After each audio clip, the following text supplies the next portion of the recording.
satu-satunya pertolongan kita ialah datang dari Allah Bapa, pencipta kalik langit dan bumi, Allah yang setia, yang tidak pernah meninggalkan perbuatan tangannya. Turunlah atas kita sekalian damai sukacita dari Tuhan Yesus Kristus melalui pertolongan Roh Kudus. Amin.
layak ambil bagian dalam ibadah hari ini Tuhan Yesus. Terima kasih Tuhan untuk setiap kami yang melayani Tuhan hari ini. Mampukan kami, kuatkan kami, biar kami melihat untuk melayani dengan sungguh-sungguh Tuhan Yesus. Kami juga akan mendengarkan kebenaran firman Tuhan ini Tuhan Yesus. Kami membuka hati kami, dan Roh Kudus masuk dalam hati kami ya Tuhan. Biarlah kami boleh mengerti maunya Tuhan untuk hidup kami hari ini. Dan biarlah firman boleh menjadi pegangan bagi kami di dalam setiap kehidupan kami, di dalam kehidupan kami keluarga, pekerjaan, bahkan di tengah-tengah masyarakat. Biarlah kami boleh menjadi terang bagi orang-orang yang berbeda dengan kami Tuhan Yesus. Tuhan kami akan menyampaikan firman Tuhan.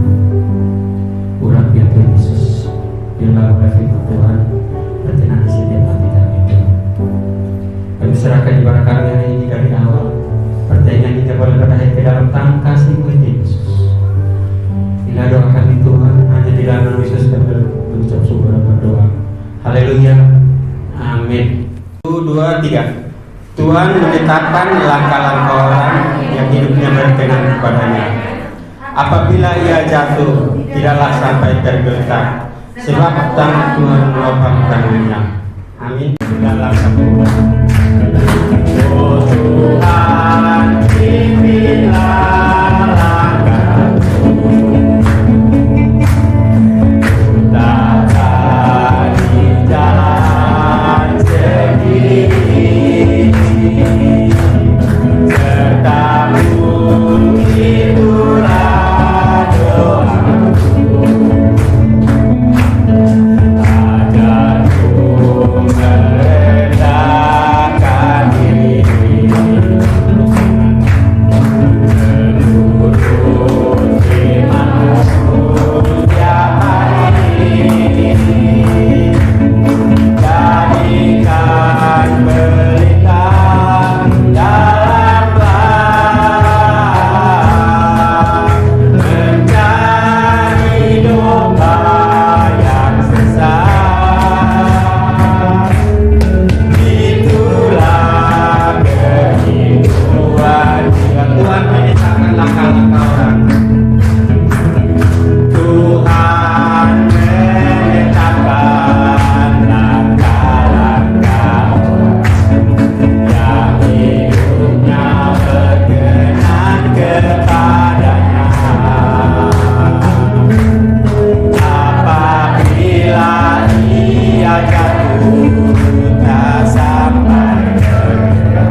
Tuhan Yesus bagaimana melihat bahwa tidak terpisah dan tidak terbatas cintanya pada kita semua. Amin. Terima kasih.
In every race, you took me out, I was gonna be your place. I just can't find it, I can't pretend. For your love, I wanna serve you everything. You're never problem, ooh, ooh, ooh. So indescribable, ooh, ooh, ooh. You're indescribable, ooh, ooh, ooh. So indescribable, ooh, ooh, ooh. Terima kasih. Percaya kepada Allah, Bapa yang Maha Kuasa, Khalik langit dan bumi, Anak yang tunggal Tuhan kita, yang dikandung dari Roh Kudus, lahir dari anak darah Maria, yang menderita sengsara di bawah pemerintahan Pontius Pilatus, disalibkan, mati dan dikuburkan, turun ke dalam kerajaan maut, pada hari ketiga, bangkit pula dari antara orang mati, naik ke surga, duduk di sebelah kanan Allah, Bapa yang Maha Kuasa, dan dari sana Ia akan datang untuk menghakimi orang yang hidup dan yang mati. Aku percaya kepada Roh Kudus, gereja yang kudus dan am, persekutuan orang kudus, pengampunan dosa, kebangkitan daging dan hidup yang kekal. Amin. Roh Mulyani penuhiku, mengalir dalamku, jiwaku tenang bersamamu dalam naungan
Iya, sidang jemaat, kita berdoa sebelum kita membaca merenungkan firman Tuhan. Bapa di sorga yang juga hadir di tengah-tengah kami di kesempatan ini, yang adalah satu-satunya penolong dalam kehidupan ini, yang satu-satunya yang dapat diandalkan dalam segala situasi dan keadaan. Kami bersyukur kami boleh melewati tahun 2021 dan kami memulai hari yang kedua di tahun 2022. Kami tidak tahu seperti apa dan bagaimana hari-hari ke depan sepanjang tahun ini. Yang kami tahu Tuhan Yesus menyertai kami. Tuhan Yesus akan menolong kami. Oleh karenanya biarlah setiap kami menaruh iman dan pengharapan sepenuhnya hanya kepada Tuhan. Dan sebentar lagi kami akan masuk di dalam pembacaan dan perenungan firman-Mu. Tolonglah setiap kami ya Tuhan, supaya kami baik yang muda maupun kami yang sudah usia lanjut memberi perhatian kepada kebenaran firman-Mu dan boleh hidup di dalamnya. Urapilah hamba-Mu ini ya Tuhan. Di dalam nama Tuhan Yesus kami berdoa dan bersyukur. Haleluya. Amin. Salam. Suaranya ini bagus ya? Atau agak mendem begitu? Bagus ya, kedengaran sampai ke belakang ya? Baik. Kita melihat firman Tuhan diambil dari kitab Yosua pasal 3. Yosua pasal 3 ayat 1 sampai ayatnya yang ke-17. Yosua pasal yang ketiga ayat 1 sampai ayat yang ke-17. Mari kita baca secara bergantian. Menyeberangi sungai Yordan. Saya baca ayat yang ganjil, sidang jemaat ayat yang genap, demikian seterusnya hingga tuntas. Yosua bangun pagi-pagi, lalu ia dan semua orang Israel berangkat dari Sitim dan sampailah mereka ke sungai Yordan. Maka bermalamlah mereka di sana sebelum menyeberang.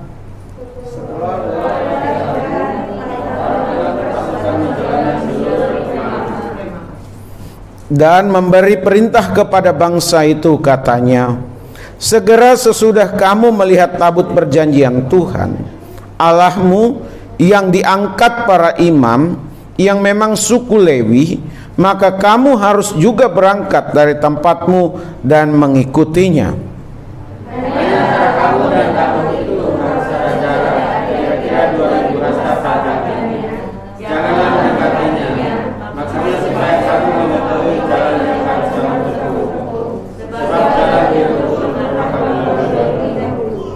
Berkatalah Yosua kepada bangsa itu, kuduskanlah dirimu, sebab besok Tuhan akan melakukan perbuatannya yang ajaib di antara kamu.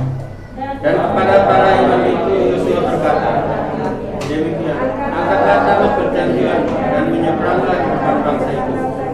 Maka mereka mengangkat tabut perjanjian dan berjalan di depan bangsa itu. Dan Tuhan berfirman kepada Yosua, pada hari inilah aku mulai membesarkan namamu di mata seluruh orang Israel, supaya mereka tahu bahwa seperti dahulu aku menyertai Musa, demikianlah aku akan menyertai engkau.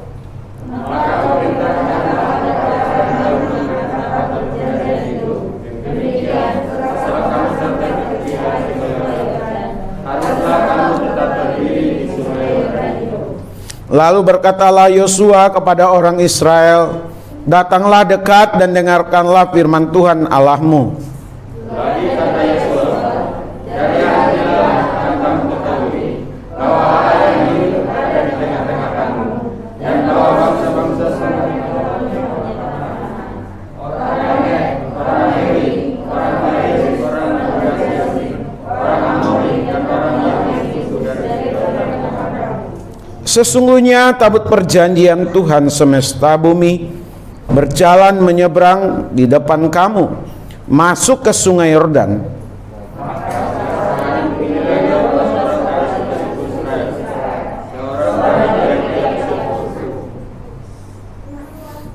Segera sesudah kaki para imam mengangkat tabut Tuhan, Tuhan semesta bumi berhenti di dalam air sungai Yordan.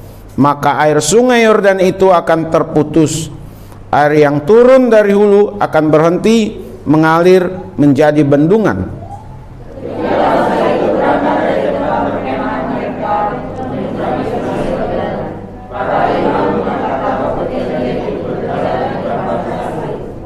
Segera sesudah para pengangkat tabut itu sampai ke sungai Yordan, dan para imam pengangkat tabut itu mencelupkan kakinya ke dalam air di tepi sungai itu, sungai Yordan itu sebak sampai meluap sepanjang tepinya selama musim menuai.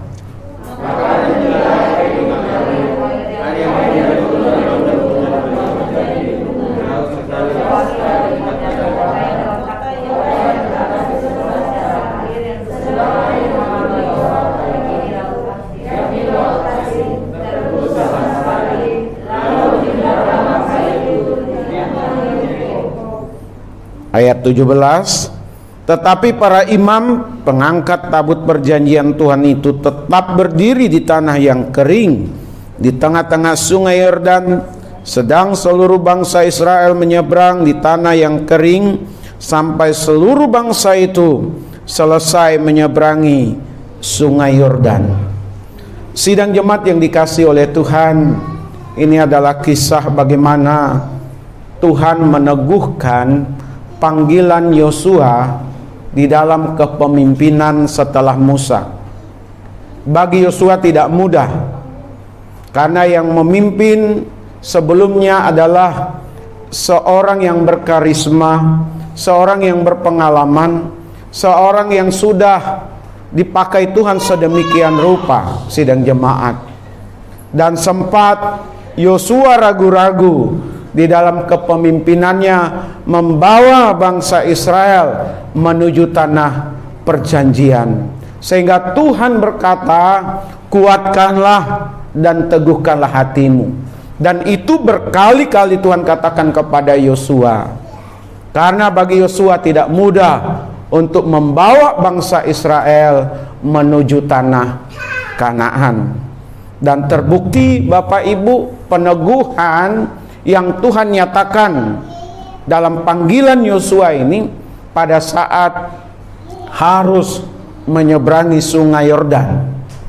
Sungai Yordan ada yang dangkal, tetapi di tengah-tengah dan seterusnya sampai menuju ke tepi ke seberang, ya, diawali dengan yang dangkal, dalam, lalu dangkal lagi.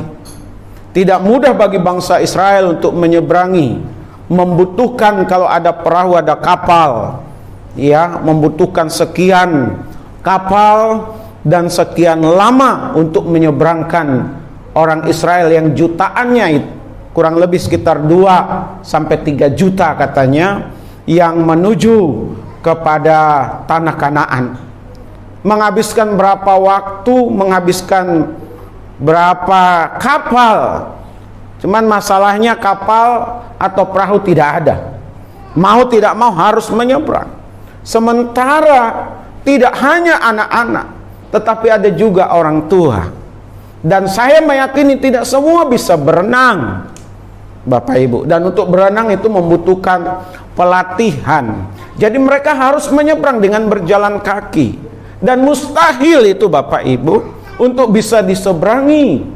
Kapal tidak ada, jembatan tidak ada, jembatan penyeberangan. Mereka harus menyeberang. Bagaimana? Tapi Tuhan punya cara. Amin. Tuhan punya cara untuk Yosua dan bangsa Israel supaya bisa menyeberang. Dan tentu saja juga rutenya. Rute dalam perjalanan itu bukanlah rute yang biasa dilalui oleh orang Israel, bukan yang dikenal tempatnya, lembahnya, mungkin padang gurunnya, pegunungannya, datarannya, cuacanya, binatang apa yang ada di sekitar mereka. Mereka tidak tahu. Dan seperti apa musuh yang akan diperhadapkan kepada mereka, mereka pun tidak tahu. Tetapi Tuhan memberitahu kepada Yosua untuk langkah-langkah apa saja yang mereka bisa lakukan, langkah-langkah apa saja yang Yosua harus tempuh sehingga bisa membawa bangsa Israel menyeberang dan menjalani rute yang asing itu. Lalu pembelajaran apa Bapak Ibu yang kita dapatkan dari bacaan ini? Saya memberi tema alami keajaibannya. Alami keajaiban Tuhan dalam kehidupan ini. Terutama kita akan memasuki, dan sekarang masuk hari yang kedua untuk sepanjang tahun ini Bapak Ibu. Tahun 2022. Kita tidak tahu seperti apa dan bagaimana. Tapi tahun ini harus kita jalani. Sebagaimana bangsa Israel harus menyeberangi sungai Yordan. Di hadapan mereka sudah jelas, mereka harus menyeberangi sungai Yordan. Di hadapan Bapak Ibu dan saya, di sepanjang tahun ini kita sudah punya gambaran yang pasti seperti apa dan bagaimana keadaan kita sepanjang tahun ini. Dari segi keuangan kita sudah mengukur kemampuan kita masing-masing. Dari segi tantangan mengurus anak-anak, merawat anak-anak, menyekolahkan anak-anak, kita sudah punya gambaran seperti apa. Dalam dunia bekerja Bapak Ibu sidang jemaat, Bapak Ibu yang bekerja sudah punya gambaran seperti apa sepanjang tahun ini. Tahun yang tidak mudah Bapak Ibu, dan saya jalani. Kita punya pemetaan melihat situasi kondisi kita. Kita diperhadapkan dengan hal-hal yang sudah ada dalam bayangan kita. Kita sama seperti bangsa Israel harus menyeberangi sungai Yordan. Tahun ini kita harus berhadapan dengan banyak tantangan, kesulitan yang ada dalam gambaran Bapak Ibu, ditakar dengan kekuatan, kemampuan, dan pengalaman kita. Di hadapan kita sudah menanti kita mau maju atau tidak. Tapi percayalah, Tuhan sanggup melakukan keajaiban. Amin. Keajaiban itu adalah sesuatu yang terjadi di luar akal pemikiran kita, di luar perhitungan kita, di luar kesanggupan Bapak Ibu dan saya. Tapi Tuhan sanggup lakukan itu, dan Tuhan akan nyatakan keajaibannya hanya kepada orang yang sungguh-sungguh percaya kepada Tuhan. Tantangan Bapak Ibu dan saya sudah ada di depan mata. Saya punya tantangan yang pertama Bapak Ibu, anak saya Debbie harus kuliah. Saya sudah punya bayangan berapa duit yang akan keluar kalau dia masuk di swasta.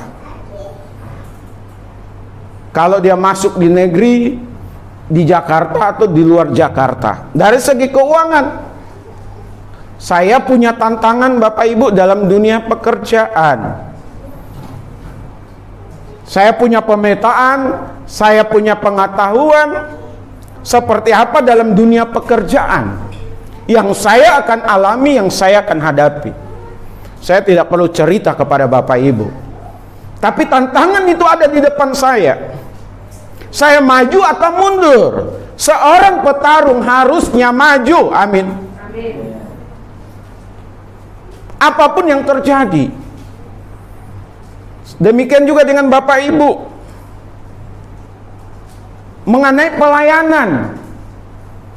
pelayanan di gereja kita, tantangan sudah di depan mata juga. Anak-anak remaja membutuhkan perhatian. Amin. Kita sudah lama berdiskusi, dan saya berkali-kali ditanya, bagaimana dengan pembinaan remaja? Karena remaja ini juga adalah ujung tombak ke depan bagi gereja kita. Generasi muda harus tampil ke depan. Dan puji Tuhan, hari ini anaknya Pak Indra, Audi dan Meme sudah boleh menunjukkan tampilannya. Langkah awal yang baik bagaimana nanti ke depan gereja kita, dan saya yakin juga untuk anak-anak remaja yang lain. Jadi Bapak Ibu sidang jemaat, tantangannya harus menyeberang Sungai Yordan. Tantangan Bapak Ibu dan saya harus menghadapi apa yang sudah di depan mata kita, yang terlihat.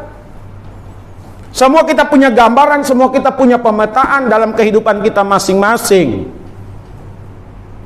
Amin Bapak Ibu. Tapi juga sama seperti di ayat yang keempat, kalau tadi ayat 1 tantangannya, ya, kita melihat tantangannya adalah melalui arah jalan yang belum pernah dilalui. Ada yang sudah pasti, tapi yang kedua ini ada yang belum pasti, misteri. Apa Bapak Ibu sudah tahu apa yang akan terjadi di tahun ini untuk kita secara pribadi, dalam keluarga kita, dalam kesehatan kita, dalam pekerjaan kita, dalam kehidupan bergereja, dalam kehidupan berbangsa, bernegara, bahkan dunia? Siapa yang bisa memprediksi dulu di awal tahun 2020 Indonesia secepat itu mengalami yang namanya pandemi COVID-19? Semua berantakan, semua kacau, dan dampaknya sampai hari ini. Ada varian baru dan kita tidak tahu lagi seperti apa hari-hari ke depan sepanjang tahun ini. Misteri Bapak Ibu. Orang boleh memprediksi, orang boleh meramal. Banyak orang yang percaya kepada ramalan-ramalan untuk mengantisipasi kemungkinan-kemungkinan yang akan terjadi. Tapi bagi kita Bapak Ibu, kita tidak diminta untuk pergi ke peramal dan tidak mempercayai ramalan-ramalan. Amin. Kita hanya mempercayai Tuhan. Tapi dalam perjalanan hidup kita, misteri. Apa yang harus Bapak, Ibu, dan saya lakukan, remaja-remaja lakukan, untuk mengalami keajaiban Tuhan dalam kehidupan ini? Baik yang sudah ada, yang terlihat, yang terukur, yang kita tahu pemetaannya, karena kita akan berhadapan dengan situasi, kondisi, atau peristiwa itu. Tapi ada yang sifatnya misteri. Misteri itu kita tidak tahu apa-apa, tapi tiba-tiba terjadi. Yang pertama, bagaimana kita mengalami keajaiban Tuhan? Ayatnya yang ke-9 sampai ayatnya yang ke-10. Saya bacakan untuk kita sidang jemaat. Ayat 9 dikatakan demikian. Lalu berkatalah Yosua kepada orang Israel, datanglah dekat dan dengarkanlah firman Tuhan Allahmu.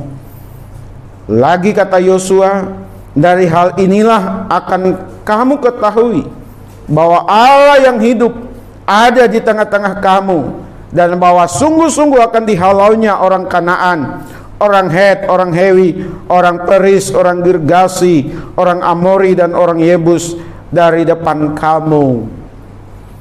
Yang pertama, Bapak, Ibu, dan saya harus mengetahui dengan pasti bahwa Allah menyertai kita dan akan bertindak untuk kita. Amin.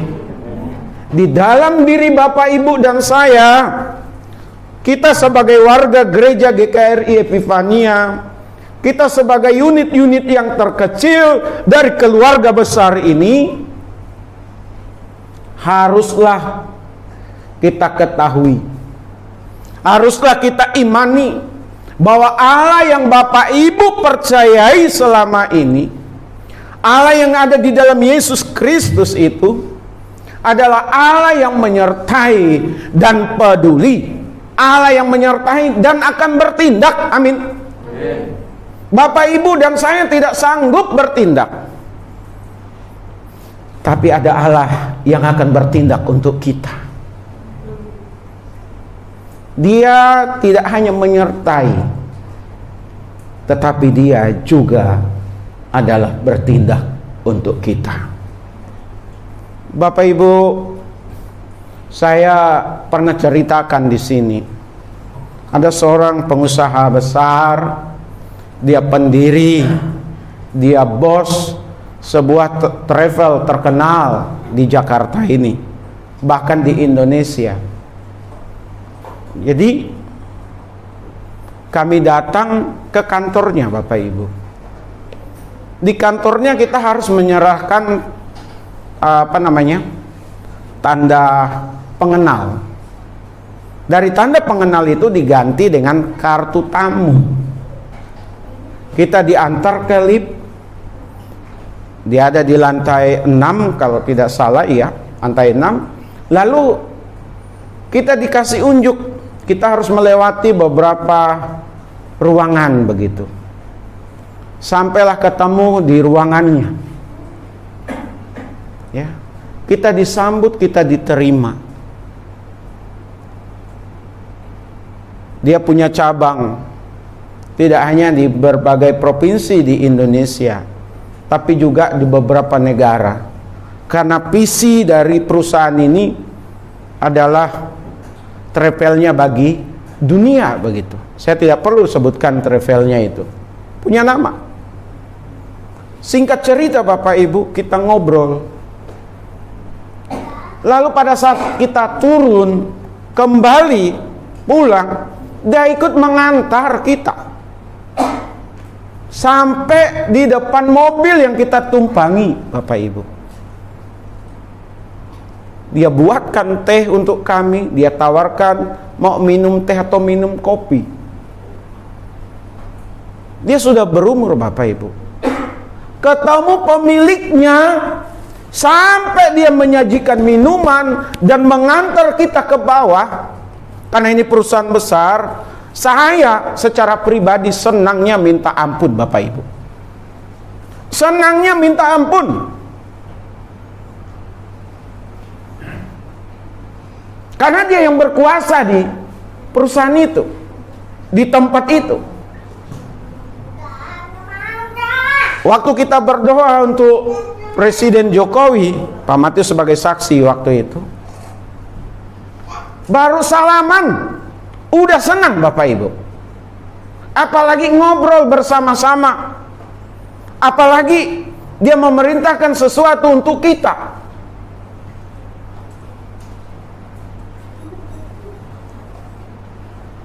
Dia hadir,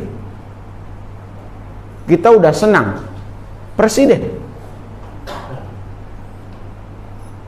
Bapak Ibu, apalagi yang hadir dalam kehidupan kita itu adalah Allah pencipta kalik langit dan bumi. Amin.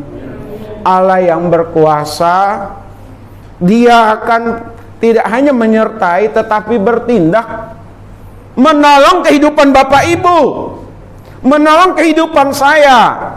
Maka tahun ini kita tidak boleh khawatir, tidak boleh cemas, tidak boleh takut, tidak boleh kalah. Milikilah mental seorang pemenang. Amin. Karena Bapak Ibu bukan sendirian. Bapak Ibu dan saya bukan sendirian. Sama seperti Yosua. Yosua tidak sendirian, tapi Allah menyertai dia dan Allah akan bertindak atas kehidupannya. Amin. Jadi jalani hidup ini secara berani. Jalani kehidupan ini secara berani. Sesuatu yang tidak mungkin Allah akan kerjakan untuk kita.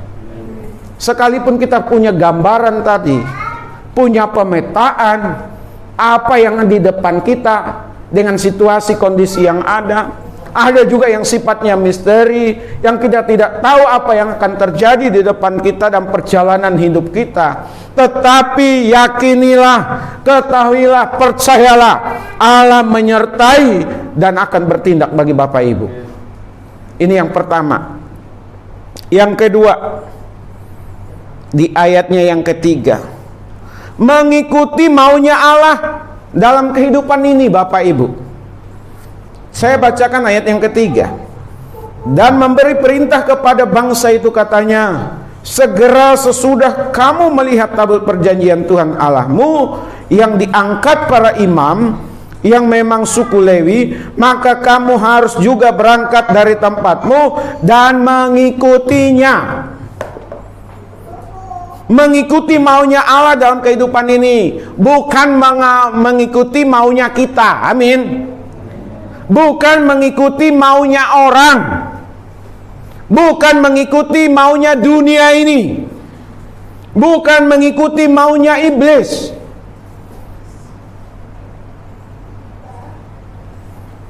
Tuhan sudah nyatakan firman-Nya bagi kita, maka kita harus bergerak, Bapak Ibu. Apa yang Tuhan maukan, apa yang Tuhan perintahkan kepada kita, ikuti sekalipun itu berat. Termasuk mengampuni seseorang yang berkali-kali melukai kita. Tapi saya selalu katakan, saya punya prinsip, mengampuni iya, rekonsiliasi iya, harus itu. Tapi kita juga harus tahu. Yusuf, saya pakai gambaran Yusuf, saya berkali-kali katakan ini. Yusuf itu tidak serta-merta mengampuni saudara-saudaranya, Bapak Ibu. Yang menjual dia, yang memisahkan dia dari orang tuanya, yang membuat akhirnya perjalanannya, hidupnya itu pahit, ya, difitnah, dipenjarakan, diabaikan, sebelum akhirnya dia jadi bintang, Bapak Ibu, jadi pemimpin di Mesir. Saudara-saudaranya jahat. Saudara-saudaranya ini adalah orang-orang yang berbuat jahat dalam kehidupannya. Saat berjumpa dengan Yusuf, Yusuf sudah menjadi pemimpin. Terjadi kelaparan. Saudara-saudara Yusuf diminta oleh ayahnya untuk pergi ke Mesir mendapatkan makanan. Yusuf mengenali mereka, tetapi mereka tidak mengenali Yusuf. Yusuf tidak langsung memperkenalkan dirinya, ini loh saya Yusuf, adikmu, orang yang kamu jual dulu, orang yang kamu jahati dulu. Tidak, Bapak Ibu. Yusuf pakai hikmat. Dia tidak mau disembelih untuk yang kesekian kali, Bapak Ibu. Dia tidak mau dibawa ke perapian yang kesekian kali. Karena dia berhadapan dengan orang yang jahat, Bapak Ibu.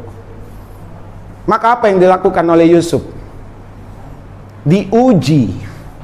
Saudara-saudaranya itu diuji sebelum dia mengampuni dan sebelum dia rekonsiliasi dengan mereka. Untuk apa berdamai dengan orang yang jahat, Bapak Ibu? Untuk apa berdamai dengan orang yang licik? Untuk apa berdamai dan berbaik hati dengan orang yang akan membinasakan kita, menghancurkan kita? Bapak Ibu mau? Saya mau tanya. Kalau Bapak Ibu udah tahu dia jahat, dia licik, dia yang akan menjerumuskan kita dan terus merekayasa yang jahat untuk kita, lalu kita enak-enaknya berdampingan dengan dia seperti semula, gak ada kewaspadaan, tidak ada kehati-hatian. Bapak Ibu mau? Saya mau tanya, mau gak Bapak Ibu? Tentu kita tidak mau, Bapak Ibu. Kita harus waspada supaya kita jangan ditelan untuk yang kesekian kali. Amin. Yusuf, lihat, Yusuf uji. Dia kasih piala, dia kasih uang kembalian ke dalam karung mereka, karung tempat makanan mereka itu. Itu ujian untuk mereka yang tanpa mereka ketahui.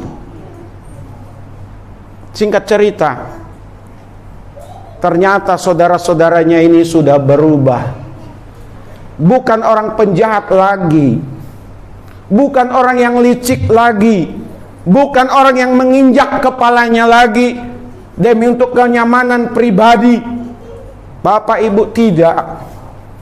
Setelah Yusuf ketahui saudara-saudaranya ini orang yang baik, orang yang sudah berubah, barulah Yusuf membuka siapa dirinya, identitas dirinya.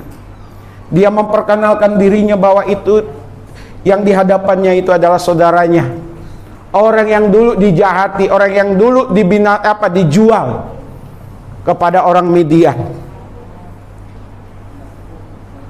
Setelah itu, setelah Yusuf memperkenalkan dirinya, Yusuf memeluk mereka. Yusuf berdamai dengan mereka. Yusuf rekonsiliasi dengan mereka, Bapak Ibu. Kenapa? Karena saudara-saudaranya itu sudah berubah. Dia memberikan pengampunan yang sungguh-sungguh. Amin. Kita harus mengampuni orang. Harus, Bapak Ibu. Kita harus mengampuni orang. Ini contoh nyata bagaimana kita harus mengikuti maunya Allah dalam kehidupan ini, sekalipun berat.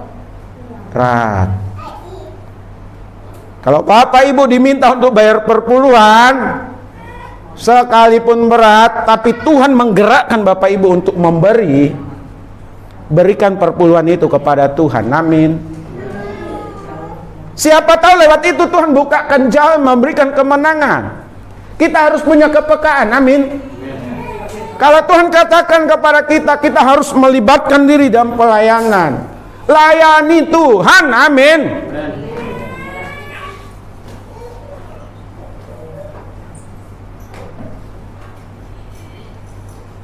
Kalau Tuhan katakan harus melayani, layani. Ikuti maunya Tuhan. Kalau kita diminta untuk menampung seseorang,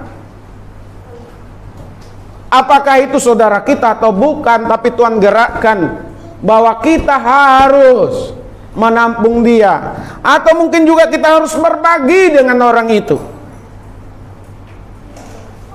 Dengan cara-cara seperti itu akhirnya Tuhan buka jalan mengadakan mujizat bagi kita. Kenapa tidak? Amin. Ikuti maunya Tuhan. Jangan ikuti maunya hati kita, keinginan kita, ego kita. Karena selama ini bisa jadi kita mengikuti keinginan kita, ego kita. Amin. Sehingga akhirnya apa? Kita tidak mengalami terobosan demi terobosan dalam kehidupan ini. Saya pun harus mengoreksi diri saya, Bapak Ibu. Tidak hanya menyampaikan firman Tuhan untuk Bapak Ibu sidang jemaat di sini. Saya juga harus mengoreksi diri saya. Saya ini sudah sungguh-sungguh mengikuti maunya Allah atau maunya saya sendiri, Bapak Ibu.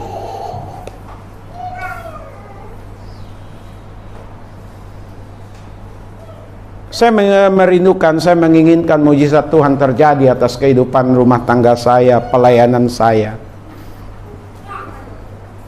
pekerjaan saya. Waktu kami wisuda hari Sabtu tanggal 18, saya dijemput. Lalu setelah itu juga saya dengan Pak Matius diantar. Bahkan berebut orang mau mengantar kami ke bandara.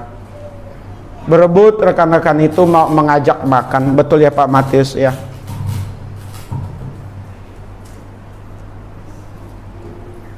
Lalu kemarin saya pulang ke Kalimantan. Saya melihat adik sendiri, anak paman, karena saya diangkat sebagai anak angkat, anak dari paman ini. Udah punya fasilitas. Di kampung sudah punya mobil. Orang Jakarta tidak punya mobil. Jabatan gembala sidang, guru. Saya berpikir gimana ya? Apa yang salah dalam diri saya, Bapak Ibu? Karena tidak sedikit juga hamba-hamba Tuhan dapat mujizat Tuhan sesuai dengan kebutuhan. Karena ini bukan gaya-gayaan lagi, Bapak Ibu. Saya dari Pontianak menuju bandara juga diantar dengan mobil mewah. Ya. Sekalipun bukan mobil sendiri, turun dari mobil mewah, rasanya gimana sih begitu ya Pak Yohanes? Bapak Ibu, ada yang menjadi kebutuhan kita tapi kita tidak bisa raih. Belum bisa kita raih, belum kita bisa miliki.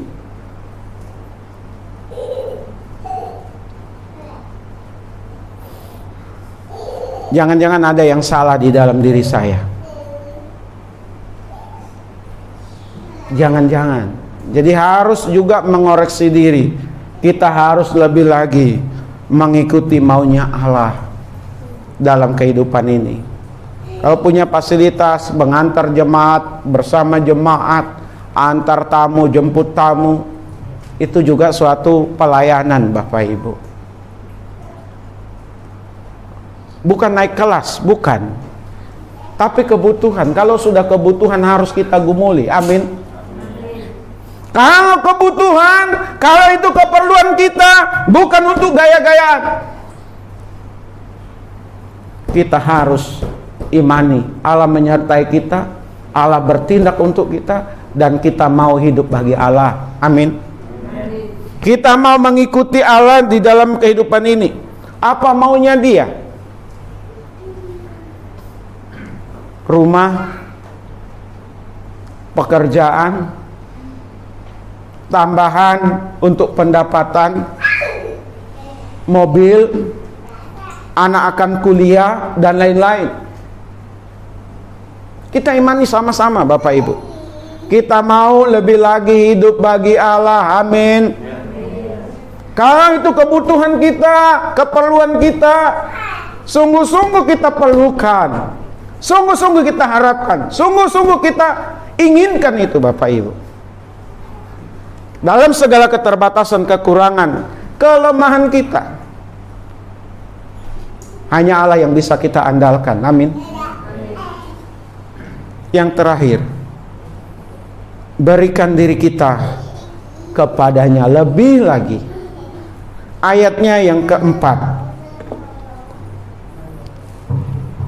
Sebentar lagi akan saya akhiri. Ayatnya yang keempat dikatakan, hanya antara kamu dan tabut itu harus ada jarak kira-kira 2000 hasta panjangnya.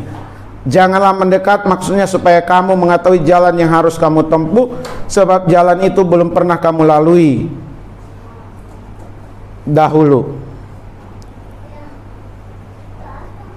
Berikan diri kita kepadanya. Lalu di ayat yang kelima, berkatalah Yosua kepada bangsa itu, kuduskanlah dirimu. Ayat yang kelima itu, kuduskanlah dirimu, berikanlah dirimu untuk Tuhan. Bapak Ibu, amin.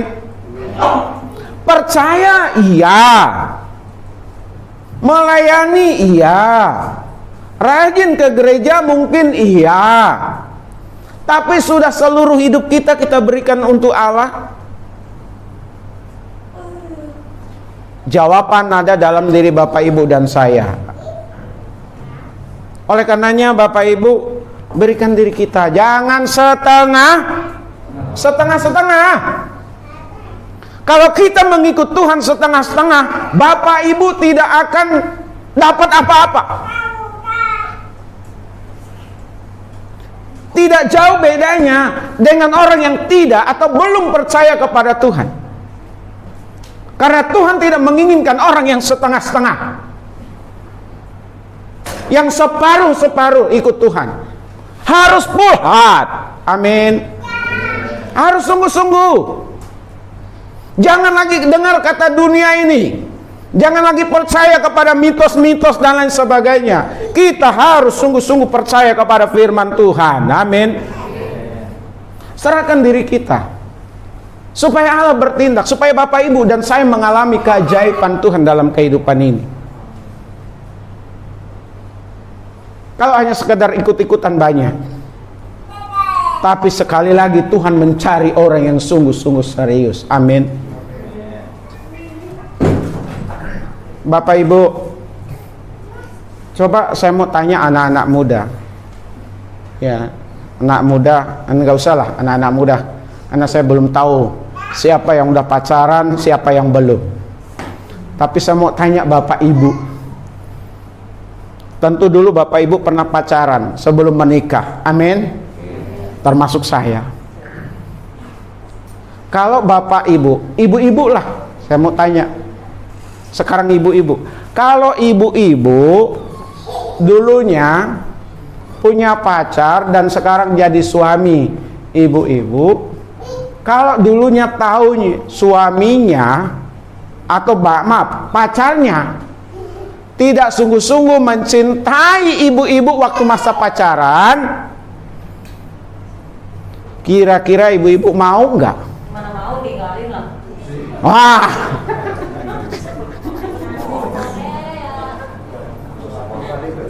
terima kasih Ibu Hani mewakili ibu-ibu. Cari lagi lah. Tapi saya mau tanya, setuju nggak ibu-ibu dengan pendapat Bu Hani? Emang bener. Cari lagi lah. Setuju nggak kira-kira? Sangat-sangat setuju. Untuk apa mencintai laki-laki yang tidak sungguh-sungguh mencintai kita? Amin.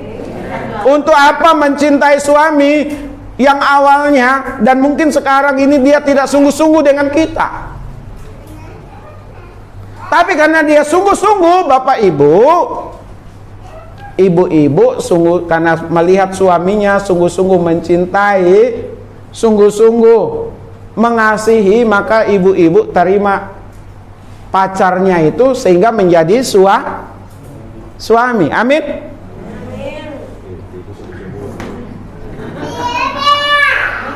Tapi saya tanya lebih lanjut untuk bapak-bapak.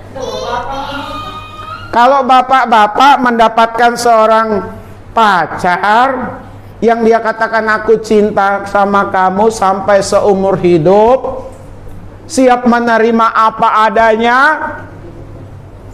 tahu-taunya selesai jalan sama bapak-bapak dulunya, ternyata dia juga jalan sama yang lain. Apakah bapak-bapak mau mencintai perempuan yang seperti itu? Mau bapak-bapak mencintai seorang perempuan yang seperti itu? Mau nggak kira-kira Pak Apris? Pak Apris nggak berani jawab, tapi dia geleng-geleng. Itu mewakili hatinya.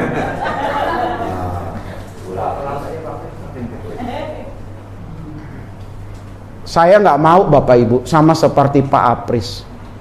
Saya dulu punya orang, nanti dibilang lagi nih sama istri saya sebelah. Karena di sini ada mata-mata dari istri saya itu. Tiap kali saya khotbah tentang keluarga selalu sampai itu di cross check. Dulu saya di Kalimantan punya pacar, Bapak Ibu.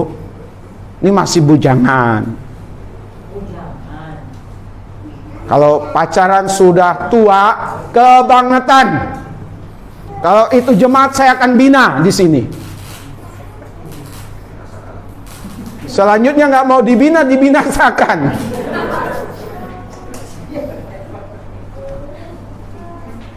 Saya sayang sama orang ini, Bapak Ibu. Saya cinta sama orang ini. Cinta jarak jauh. Entah berapa kilometer itu Pak Matius, Pontianak ke sini, belum lagi ke pedalamannya. Saya dapat berita pas malam tahun baruan Bapak Ibu. Saya di Mangga Besar, di lantai 4 di gereja GKR Mangga Besar, lihat kembang api itu.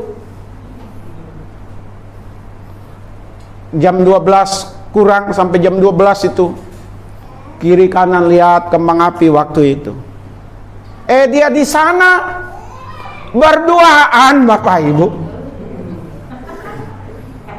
Ditemukan oleh orang yang percaya, yang saya percayai. Dia lagi sedang berduaan dengan laki-laki Bapak Ibu. dan semua pasangan di daerah itu kalau udah malam tahun baruan, dari malam ketemu pagi. Akhirnya orang yang saya percaya ini mengatakan ke saya, udah, mau lanjut silakan, tidak lanjut juga silakan. Saya ketemu orang ini begini.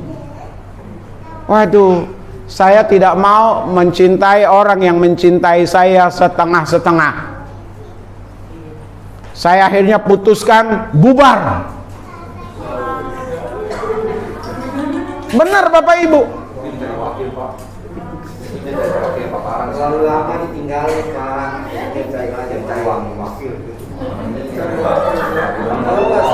Oh, nggak apa-apa sidang jemaat. Dulu begini ini masih jadi rebutan juga.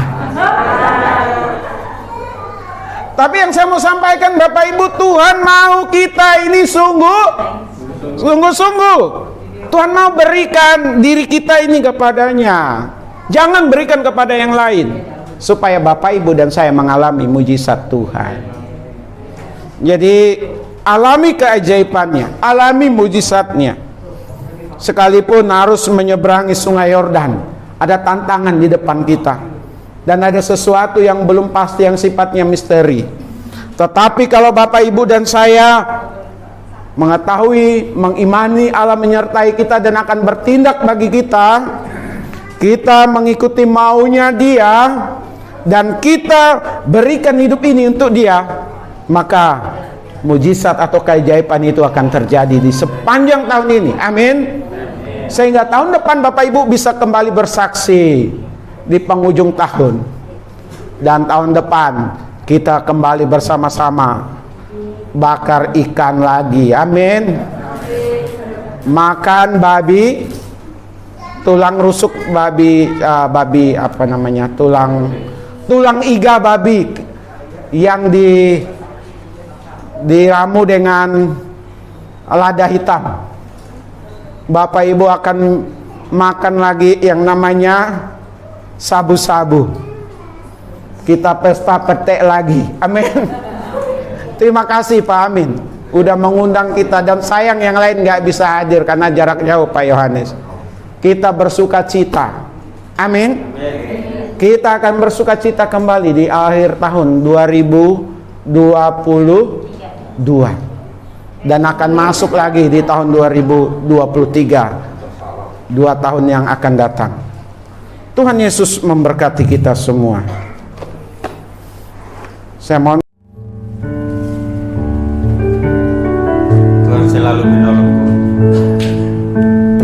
Musim akan selalu berganti.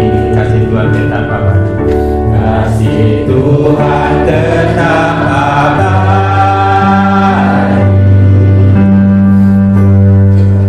Tak akan berubah sampai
Benar Tuhan, Tuhanlah yang menyenangkan kami. Tuhanlah yang menjadi penolong dalam hidup kami. Tuhanlah yang akan memelihara kami sepanjang umur hidup kami. Kami bersyukur untuk hari ini kami boleh beribadah kepada Tuhan, dan ibadah kami kepada Tuhan tidak sia-sia. Dan biarlah hati kami meluap-luap dalam kesukaan kepada Tuhan, dan selalu mencari apa yang berkenan di hadapan Tuhan. Biarlah ibadah kami hari ini menyenangkan hati Tuhan, diterima oleh Tuhan. Dan biarlah pelayanan kami persembahkan sebagai dupa yang harum di hadapan Tuhan. Dan biarlah kami suka untuk melayani Tuhan. Sidang jemaat-Mu sebentar lagi akan pulang. Hamba tidak tahu dengan pasti apa yang menjadi pergumulan mereka, tantangan mereka dalam berumah tangga, dalam pekerjaan dan lain sebagainya. Tuhan, yang sakit Engkau jamah, yang kekurangan Tuhan cukupkan, yang ada dalam pergumulan berat, mereka dihiburkan, dikuatkan Tuhan, dan mereka memperoleh kemenangan yang daripada Tuhan. Firman yang sudah diperdengarkan kepada setiap kami sambut, kami terima, kami terapkan dalam kehidupan ini.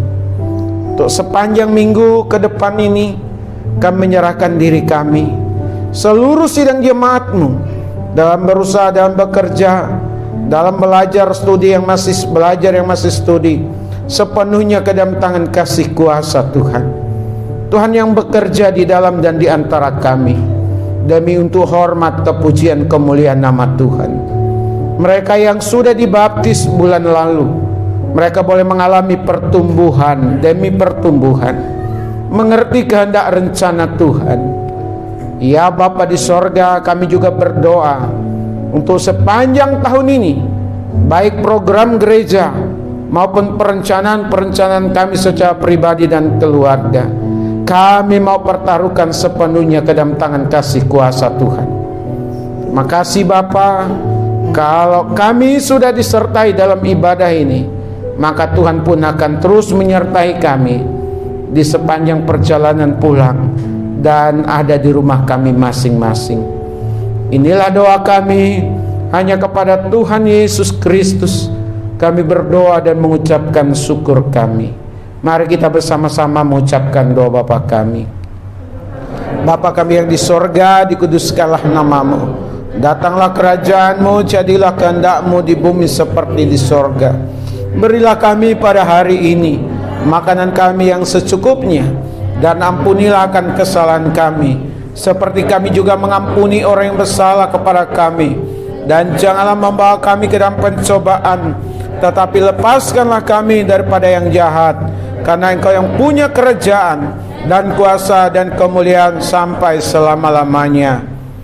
Sidang jemaat milik Tuhan Yesus, kekasih-kekasih dari Tuhan Yesus, arahkanlah hati dan pikiran dan terimalah berkat yang daripada Allah.